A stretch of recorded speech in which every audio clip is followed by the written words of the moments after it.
25 साल हिना ज़रीफ जो कि ज़िंदगी अपने तरीके से जीना चाहती थी, एक पढ़ी लिखी लड़की जो कि अपना मुस्तकबिल बनाना चाहती थी, 17 अगस्त को अपने कमरे में सो रही होती है कि उस कमरे में बाप और भाई आते हैं और हिना ज़रीफ को देते हैं। हिना ज़रीफ जो कि कई अरसे बाद, कई माह के अरसे के बाद वापस अपने वालिदैन के पास जाती है, लेकिन कुछ शराइत पर जाती है, बाकायदा तौर पर एक मुआहिदा तय कर जाती है। बाप का मुआहिदे पर ये साइन, बाप का ये शराइत को मानना कि मैं अपनी बेटी की हिफाजत करूंगा, ये वादा करना कि मेरी बेटी को किसी किस्म का कोई नुकसान नहीं होगा। लेकिन उस तमाम मुआहिदे के बाद, उस तमाम शराइत के बाद जो कि वकील की मौजूदगी में हुई, जो कि एक प्रॉपर स्टैम्प पेपर पे हुई, उस सब के बाद बदले में क्यों? आखिर हिना ज़रीफ का कसूर क्या था? क्या उसका कसूर ये था कि उसकी जबरदस्ती शादी की गई? उसका कसूर ये था कि वो अपना मुस्तकबिल बनाना चाहती थी, पढ़ना लिखना चाहती थी? या फिर उसका कसूर ये था कि उसने उस शादी को अपने ऊपर मुसल्लत नहीं होने दिया और खुला ले ली, अपनी मर्जी से जिंदगी जीना चाहती थी और ये सबसे बड़ा गुनाह कबीरा बन गया। लेकिन आखिर उसकी जबरदस्ती शादी की क्यों गई? ये लड़की जो कि अपना मुस्तकबिल बनाने के ख्वाब देखती थी, बाकी तमाम लड़कियों की तरह इसने ग्रेजुएट की, उसके बाद ये मजीद पढ़ना चाहती थी, लेकिन घर वाले शादी के लिए इसरार करते थे। ये हर बार उस शादी से इनकार करती थी, हर बार रिश्ते को रिजेक्ट कर देती थी और इस बात की वजह से घर वालों ने इसके ऊपर पाबंदियां लगानी शुरू कर दी, घर वालों ने सख्ती करना शुरू कर दी कि शायद इस रवैये से ये मान जाए। लेकिन हिना के बर्ताव में जरा जितनी भी तब्दीली नहीं आई और वो एक बात पर बाजिद रही कि मुझे शादी नहीं करनी। उसके बाद एक रिश्ता आता है नवीद नामी शख्स का, ये रिश्ता घर वालों को पसंद आता है, दोनों फैमिलीज एक दूसरे को देखती हैं और रिश्ता तय पा जाता है। हिना के लाख इनकार के बावजूद भी ये रिश्ता तय पाता है और शादी कर दी जाती है। अब जब हिना की शादी कर दी गई 25 नवंबर 2025 को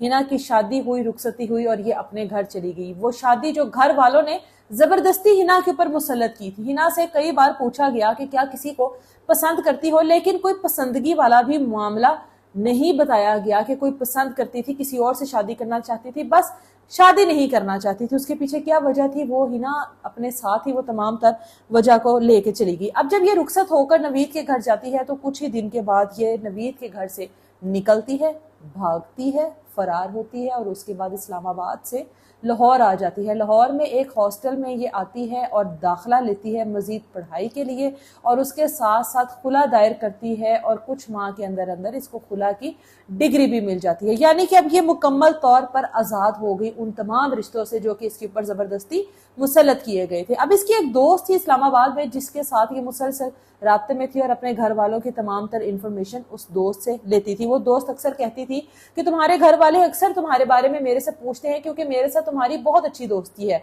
अब मुझे बताओ कि मैं उनको क्या कहूँ, क्या करना है। और वो ये भी कहते हैं कि जहां हमें मिली हम से देंगे। अब जब हिना अपने घर से निकली तो इसके शोहर ने अपने ससुराल में जाके अच्छा खासा तमाशा लगाया कि आप लोगों ने एक बद किरदार लड़की मेरे स्पुर्द कर दी, मेरे सर पर थोप दी, मेरी जिंदगी में दाखिल कर दी, जो कि मेरे घर से निकल चुकी है, भाग चुकी है। मैं अपने घर वालों को या बाकी के खानदान वालों को क्या जवाब दूंगा? जिस पर घर वालों ने ये कहा कि हम लोग इस बारे में पता लगवाते हैं और साथ ही साथ की एक एफआईआर भी दर्ज करवा दी गई। अब जब हिना कुछ माह गुजरते हैं तो अपने दोस्त की इन तमाम तर बातों को सुनकर कि एफआईआर हुई है, घर वाले तलाश कर रहे हैं, ये तमाशे लगे हैं, ये सब कुछ हुआ है, हिना अपने घर वालों से राब्ता करती है और उनको बताती है मैं जहां कहीं पर भी हूँ बिल्कुल खैर आफियत से हूँ। आप लोगों को मैं ये बता दूं कि मैं खुला ले चुकी हूँ, उस जबरदस्ती की शादी को मैं मजीद लेकर नहीं चल सकती थी और आप लोग मुझे ढूंढने की कोशिश भी ना करें, मैं बिल्कुल ठीक ठाक हूँ। अब इसके जो वालिद हैं वो अपनी बेटी को कहते हैं कि जो होना था वो हो गया, यानी मीठी बातें कर कर अपनी ही बेटी को घेरे में लाए, मीठी बातें कर कर अपनी ही बेटी को वर्गलाया और कहा कि जो होना था हो गया, अब तुम घर वापस आ जाओ। अब हम उस गलती की वजह से सारी जिंदगी तो इस चीज को बर्दाश्त नहीं कर सकते कि तुम घर से बाहर हो या इस तरह से ख्वार हो, जिस तरह से तुम जिंदगी चाहोगी उस तरह से गुजारो।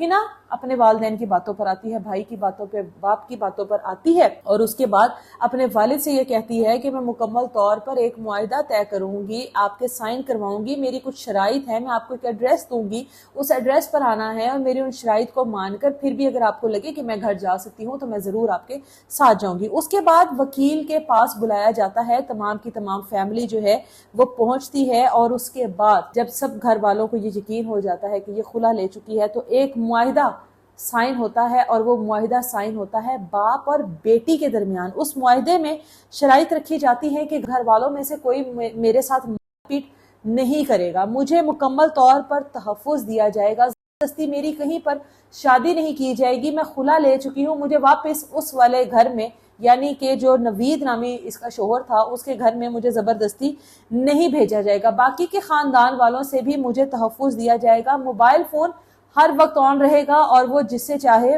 اسپیشلی وکیل کو ہر وقت اس کی جو چیزیں ہیں، جو اس کے گھر کے حالات ہیں وہ پتہ لگتے رہیں گے۔ یہ تمام تر وہ تحفظات تھے جو کہ ہنا کو اپنے گھر والوں سے تھے، جن کا اس کو خدشہ تھا کہ مجھے کسی قسم کا کوئی نقصان نہ پہنچے۔ ان تمام تر چیزوں کو باقاعدہ طور پر ایک سٹامپ پیپر پہ سائن کیا جاتا ہے، معاہدہ طے پاتا ہے باپ بیٹی میں اور باپ اپنی بیٹی کو لے کر چلا جاتا ہے۔ 13 اگست کو یہ تمام تر شرائط کے ساتھ ہنا لاہور سے واپس اسلام آباد چلی جاتی ہے۔ 13 کا دن گیا، 14 کا دن گیا، 15 کا دن گیا، 16 کا دن گیا اور اس کے بعد 17 اگست کو جب ہنا اپنے کمرے میں سو رہی ہوتی ہے تو یہی والد اور یہی بھائی جو کہ ایک معاہدہ طے کر کے گئے تھے، جو کہ ایک ایگریمنٹ سائن کر کے گئے تھے بیٹی کی حفاظت کا، بیٹی کے تحفظ کا، یہی اس کو جان سے مار دیتے ہیں غیرت کے نام پر۔ اب اس میں کیا ہنا کا شوہر بھی شامل ہے، اس چیز کا پتہ پولیس لگائے گی۔ ایک نامعلوم شخص کی طرف سے 15 پہ کال کی گئی جس نے اپنا نام بتانے سے منع کیا پولیس کو، اور اس کے بعد پولیس نے آ کر جائے وقوع کا جائزہ لیا، ہنا کا جسم پوسٹ مارٹم کے لیے بھیجا۔